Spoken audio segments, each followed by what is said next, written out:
Hey, meaningful movers. Welcome back to Move With Meaning, the podcast, where actions have meaning, words have meaning, and we open up the conversations to discover what's your next move. I'm your host, Crystal. In today's episode, we're going to talk about talking. I do say words have meaning, but y'all know how it is and what we do. We need to set that theme, so let's go ahead and do that. The word of the day is discourse. I bet you did see that one coming. This is quite simply the verbal exchange of information, ideas, and emotions. That's about all that is simple when it comes to talking. For me, I've crossed that bridge, but I do remember how self-conscious I was. It didn't matter if you knew me or were a complete stranger. I'd rather risk my psychological well-being than any look of judgment. Sound familiar? Well, that's enough of me talking. How about we introduce our guest? And there's no one better to do that than himself. Dr. Fred, why don't you give the people a bit of background about yourself and what you're going to share with us today?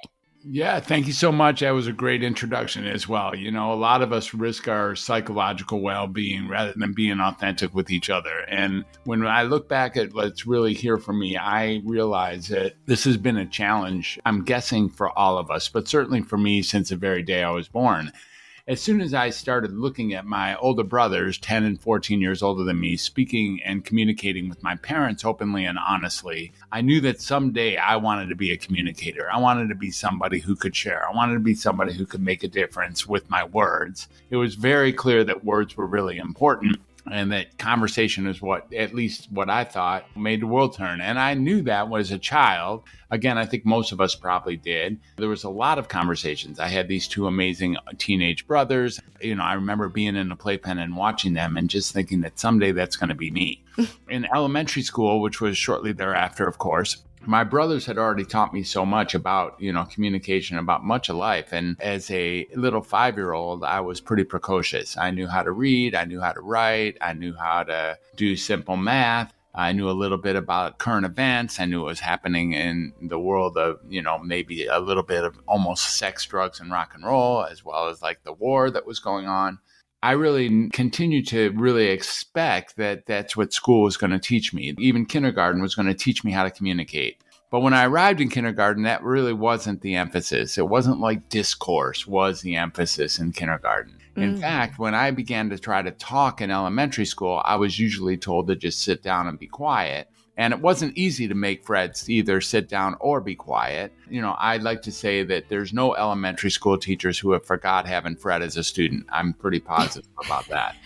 I spoke a lot. I spoke out of turn. I spoke in turn. I spoke to put attention on myself. I spoke to put attention on other people. I thought I was pretty funny. And because I was so smart, or in other words, because I could get grades easily, because I could actually copy the teacher very well, because that's what it took to get grades when we were going through conventional school, there was very little that they could do. I would be like, one of the smartest or the so-called smartest in the class, and I would be the one who caused the most trouble. So it was the way that things went. As time went on, I continued to just emphasize and amplify the importance of communication.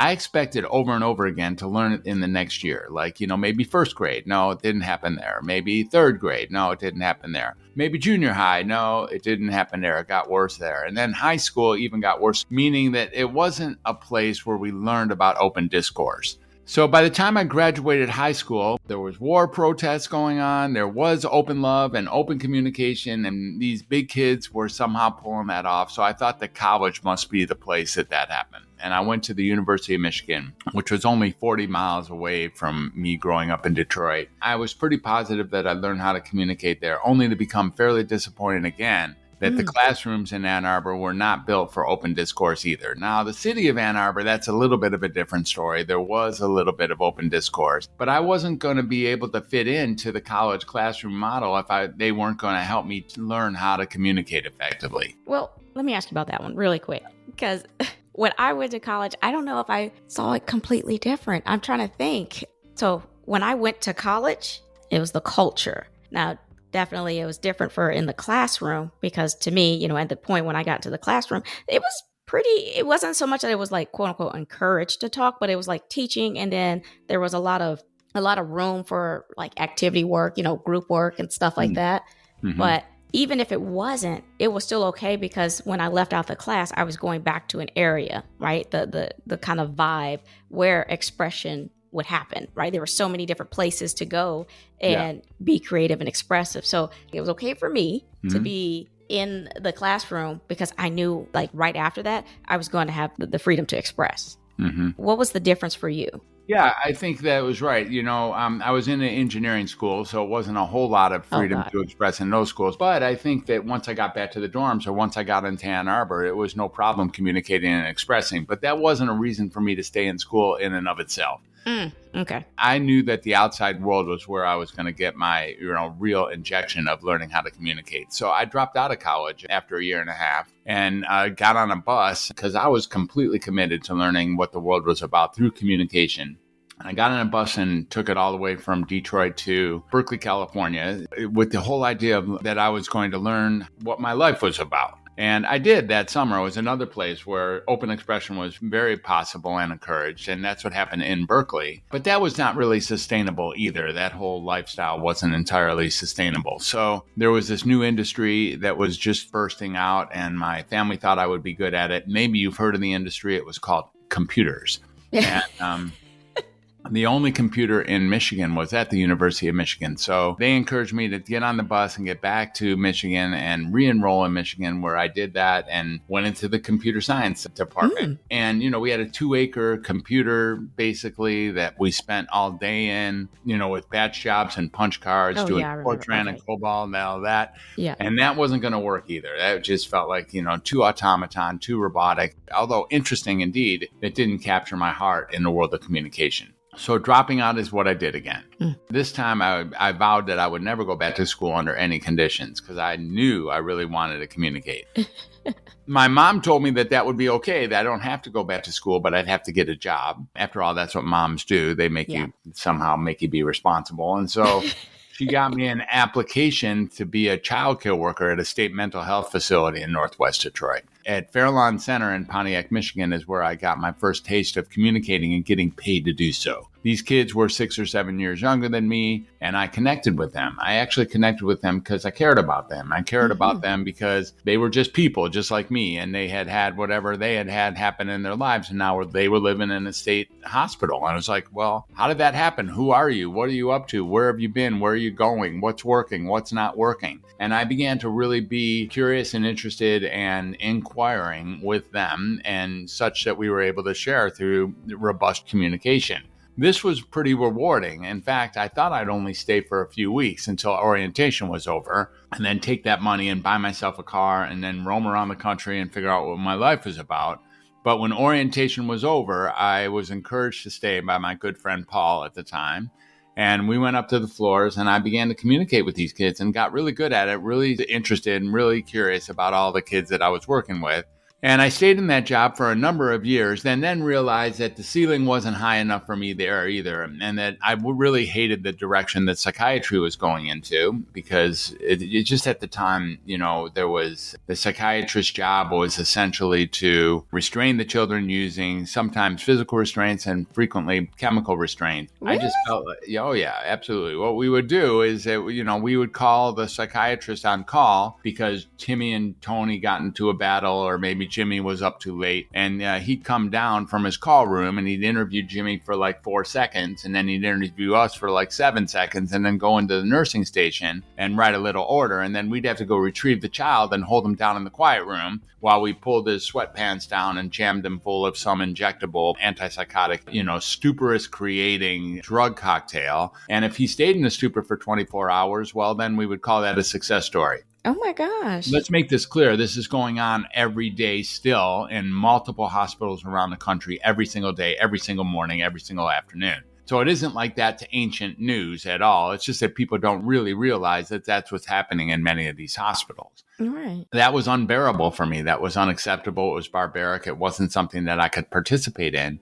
And that's what psychiatry as a field has now started to become. That was not something that I was interested in doing, but I was interested in being a communicator. My brother was already a psychiatrist, 14 years older than me. I knew that there was a pathway to do that, but it would mean going back to school. Back to school I went in downtown Detroit this time at Wayne State University, and eventually graduated as in Wayne State, and then got myself into medical medical school in downtown Chicago at Northwestern University. And, there, my whole intention was to get through medical school, become a psychiatrist, bring communication and connection into the field of where it belongs, and then get my residency and fellowship in place so that I could become a communication-based psychiatrist. Well, lo and behold, that is what happened. I completed all my education and got my fellowship in child and adolescent psychiatry. And when I was released, something had happened while I was in medical school, which was a paradigmatic shifting event, which was the introduction of Prozac into the community. Mm-hmm. And Prozac really changed the whole world of psychiatry on the ground up, a full-scale upheaval of what psychiatry had been about. Now, for the first time ever, psychiatry was considered biological psychiatry, and this notion of chemical imbalance became the standard. Again, not anything that I was entirely aligned with at all. I still don't believe that that's the way it is. And there I was being released and asked to be a diagnostician and a medicator, someone who could be a psychopharmacological expert.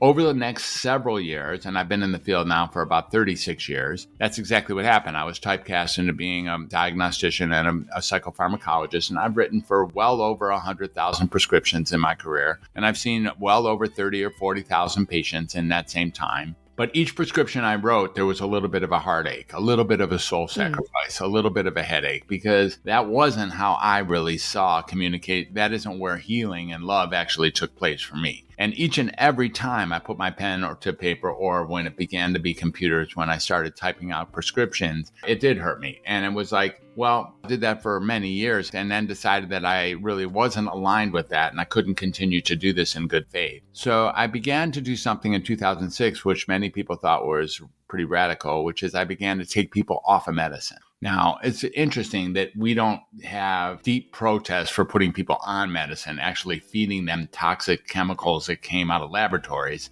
But we get all upset if we're going to take people off those exact chemicals. People get really nervous about that whole process, like, whoa, you can't do that. You can't do, it's going to cause damage. It isn't how it happened at all. I took several hundred people in my deep practice out of their medicine. And lo and behold, each and every one of them got better, reliably better, remarkably better. And in many cases, their entire diagnosis disappeared. So what they thought they had before they started the medicine actually disappeared, diminished, eliminated, disappeared. This was a pretty major finding at the time. The idea being that the medicines were actually perpetuating the conditions they were marketed to treat was an important finding. And I wanted to tell everybody, but I, almost felt like I should be violent about it. Like go to the top of the hill and scream it down, or take my people by the collar and shake them like, stop doing this. But that doesn't work to be violent. So over the next several years, I really washed it down a bit so that I'm no longer angry about it. It's just a way that, that life has unfolded and psychiatry and mental health have unfolded.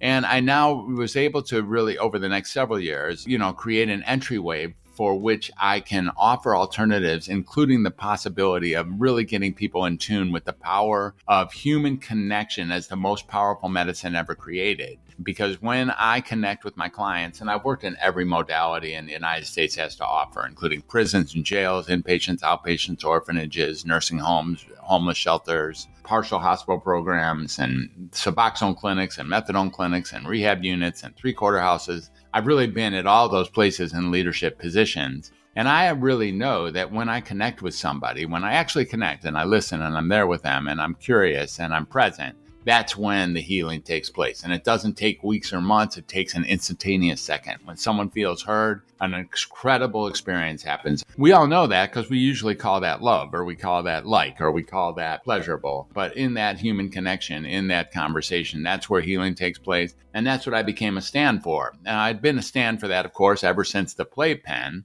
But now I was like, in a powerful position in the community, being a real stand for communication. And I shifted my practice drastically. I began to be known a little bit as the Un-doctor, meaning someone who undiagnoses people, unmedicates people, and then undoctrinates people, gives people back their life so that they can have things that they thought that they had already written off and that weren't even possible, become very possible in this world. Let me ask you a couple questions. Sure. The first one I was going to say is just for level setting, what is Prozac?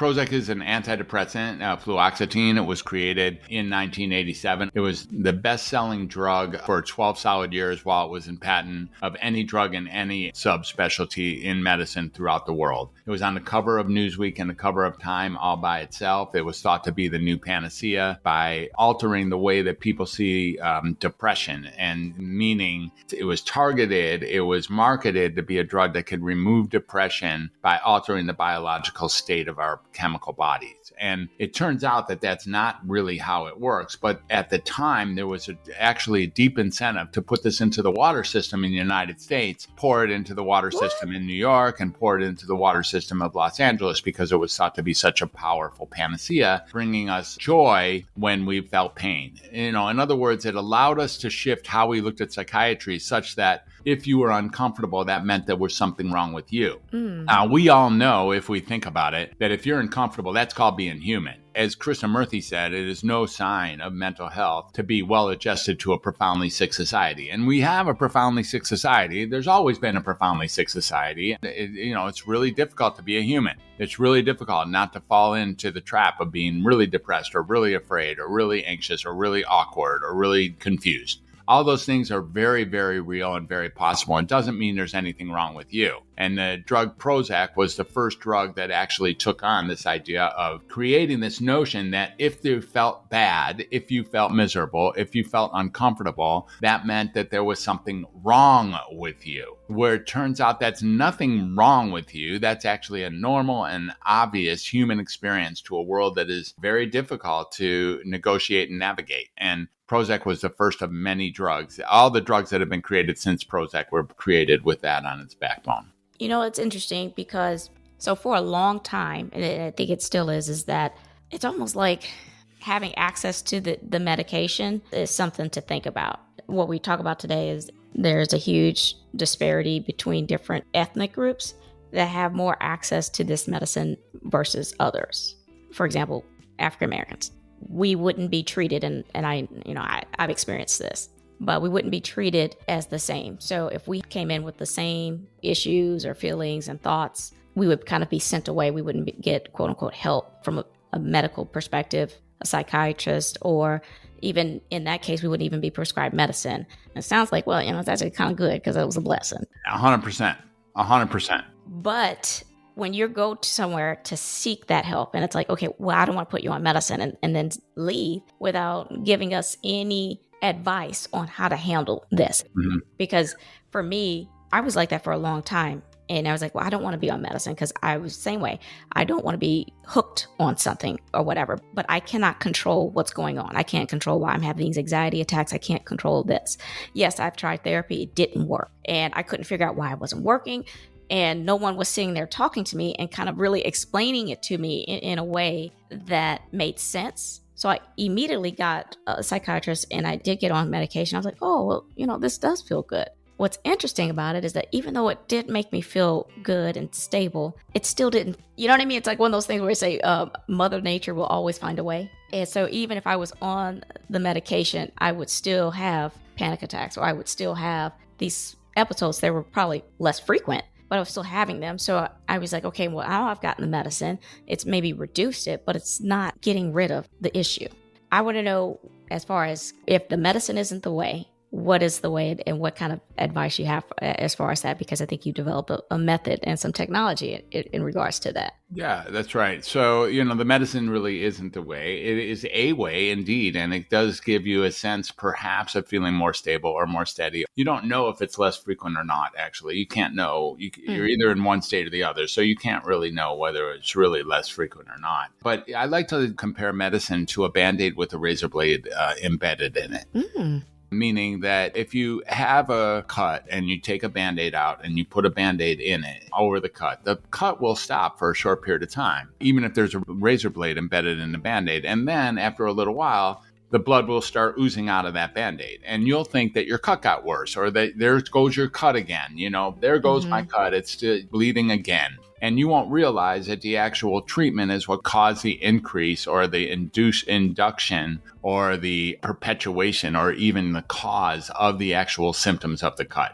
So you won't know that at all if you're not looking underneath the Band-Aid looking for that actual razor blade. If you're asking what are some alternatives, it turns out that looking at the root cause of what these things called panic attacks or anxiety attacks or depressive symptoms or fear-based concerns or feeling incapacitated in this crazy world, that you can't control that. Well, it's not really true. Now, before we get too far along this road, I want to say to the people, to your listeners, any listener who has found themselves now entirely happy with their diagnosis, entirely happy with their treatment, entirely happy with their therapy and the pathway that they're on in the form of whatever mental health challenges they've experienced, by no means am I suggesting that you should do anything different or that what you're doing doesn't work.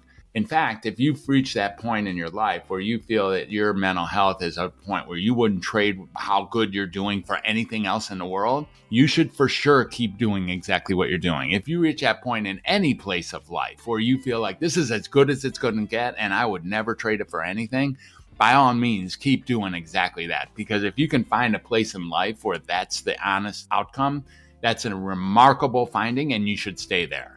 This conversation is for the hundreds of millions of people who don't have that going on, who feel like they've been mistreated, undertreated, overtreated, misdiagnosed, underdiagnosed, overdiagnosed, those kind of people. And there's really hundreds of millions of people that fit that mold. So the Moss method was created, as was the Creative 8 and even the True Voice technology. The True Voice technology is a book I wrote called Find Your True Voice and a course I created called the True Voice course, where we really start looking at what's underneath it all. What's underneath our ability or our interest in pretending to be people that we're not in order to protect the person that we are. Why did we ever do that? What happened there? I submit that the reason I or anyone pretends to be someone that they're not in order to protect the people that they are happened in school. Exactly. Happened in first grade when you really wanted to be you and your teacher was saying stuff like, no, you're not going to be you. You're going to be who we want you to be.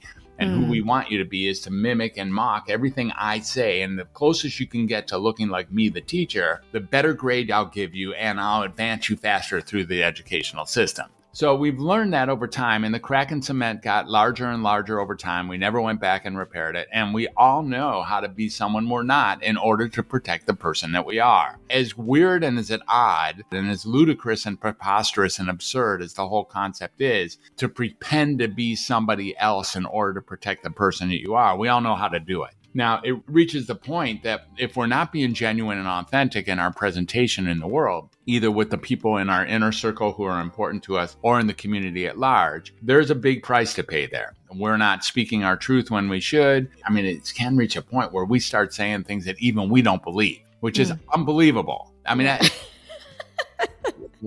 how does that even happen that I would reach a point where I say something that even I don't believe as I'm saying it? Yeah. And we all know how to do that. When I ask people, why do humans ever get there? The one word that comes out is the F word, the 4-letter F word, and that word is fear. And, we really step into, we're afraid we're going to be dismissed or disrespected or disregarded or thrown off the island one way or another. So we pretend to be someone else so that won't happen. Here's the news. Even when you're pretending to be somebody else, it's going to happen anyway. So it doesn't even protect you, number one, and it's completely ineffective, and it's absurd, ludicrous, and preposterous. But we all learned how to do it. So the True Voice technology shows people how to wash some of that stuff away and start being able to speak your real and honest true voice. The Creative 8 looks at other ways to express ourselves. Self-expression, as you mentioned, is a really important feature of communication. So art, music, dancing, singing, drama, cooking, writing, and gardening are the Creative 8. And you start looking at that and looking at ways that we can express ourselves very effectively over and above this thing we're doing here today, which is one of us speaks, the other one listens, and the other one speaks, and he listens, like that. This exchange is not the most effective, not the only way to communicate. And so I help people really get in touch with other ways that we're all communicating all the time and become, masters at communication. So that's another technology that we're talking about. And the Moss method is a little bit more extensive. This is something that I've developed in the last 2 or 3 years. And the Moss method looks at 20 different ways that we can really set up ourselves to have a life that really works, even in the face of feeling awkward or distracted or anxious or afraid or depressed or scattered or all those things that we can feel that seem very uncomfortable. They include multiple things that we all know work. Everyone knows that all of these things work. We just don't do them. We say we don't have time. things like gratitude, things like meditation, things like nutrition, things like hydration, things like nature, things like creativity, like pets, like spirituality, like being of service. There's a list that I didn't design any parts of the list, but I compiled it, called the Moss Method. We really, again, the idea is that if you do all of these things and you do them with some degree of commitment, this idea of having panics overtake you or depressive symptoms overtake you tend to diminish and thoroughly and totally, honest to goodness, disappear. What was it that was leading us to this? We think that we have a biological deficiency that causes panic attacks. It's very, very, very unlikely that that's the basis of a panic attack. There are probably some habits or non-habits that we have that are contributing to us being really afraid about what the future has to hold, and then feeling like we are stuck in that particular future, which leaves us scattered into being really anxious. Or being really depressed about things that have already happened, like being really depressed about ways that we've thought up until now. We have something called a negativity bias. And so as humans, we tend to lean on the things that really don't feel very well and call them reality. It's a hardwiring in the absurdity of our human condition, which has been talked about for literally thousands of years. You can't go back far enough to where this wasn't a human experience. If we go all the way back to, long, even Jesus or Buddha or Marcus Aurelius or Socrates and Plato, it doesn't really matter how far you go back. People have been talking about this aspect of the human condition forever. We are built to be very uncomfortable and then call that our lives. If we can respect that that's what's happening here and respect that with each other, we can get access from a flat-footed standpoint on incorporating that into what it means to be human and stepping into power and grace at least a little more than we do otherwise. Indeed, do we have 100 reasons to be anxious? For sure. We have 100 reasons to be depressed. In about 2 minutes, I can list 100. You have 100 reasons to be terrified. I don't know, give me about 3 minutes to list 100 things. How about to be scattered or distracted? Come on, that's all that life is at this point. How about like having trouble in a social environment? For sure you do. There's nothing wrong with you from experiencing all those difficulties of what life has to offer. When we can start from there and realize that we don't have to embrace and actually become the anxious feelings when they occur. We don't have to own them like, there's my anxiety. Now I'm anxious the rest of my life. Not necessarily at all. And I really do mean that. And again, for those people who are pretty certain they can't get out of whatever uncomfortable, disempowering state they find themselves in, I beg to differ that there are things that we could do with your life inside of the Moss Method or inside of True Voice Technology or inside of the whole Welcome to Humanity movement and including the Creative 8 that would really offer you an opportunity to unleash the parts of you that are so disempowering and walk into a life that actually works at least a little bit better than the present life is working. For sure. Well, thank you. I'm going to call two things to attention real quick for you, which is one, once you had found your purpose and your passion, you were able to basically go back to school, finish it, and continue on. So I want to definitely say that's a great message for a lot of folks that are out there that feel like every time they're jumping back into school and they don't have a purpose or a path in there, that it's okay to stop, take a step back and just go into the world first and then come back. Yeah, I think that was a great point that you brought up. So I wanted to definitely call attention to that. It's good for you. Yeah, for sure it's okay. I mean, school is not the yellow brick road. It's not the golden road to success. There are a lot of people who got very successful by not going straight through year after year after year going back to school. School has its own agenda for what it's doing for all of us, including creating a group of people who have been to school. And there's a way of being very wise in this world that has nothing to do with formal education, for sure. Yeah. Well, thank you so much. I guess I will go ahead and ask, does the Un-Doctor Fred have any golden nuggets to add some ketchup just to recap? Yeah. So the Un-Doctor, again, un-diagnosing, un-medicating, and undoctrinating people. And the golden nugget, the one I like to leave when asked this particular question on podcasts that makes the most sense at this point, and I think today is the same way, is that maybe, just maybe, there's nothing wrong with you. No kidding. like maybe it's possible that there's nothing wrong with you. Absolutely. You see, when people come to a psychiatrist, they think they're coming because they want to ask questions, like maybe there's something wrong with them. That isn't really what people go to a psychiatrist for. People want confirmation that there's something wrong with them. And as a matter of fact, psychiatry is the only subspecialty in all medicine that I've been able to identify for which when you tell somebody that they're okay, they get pissed.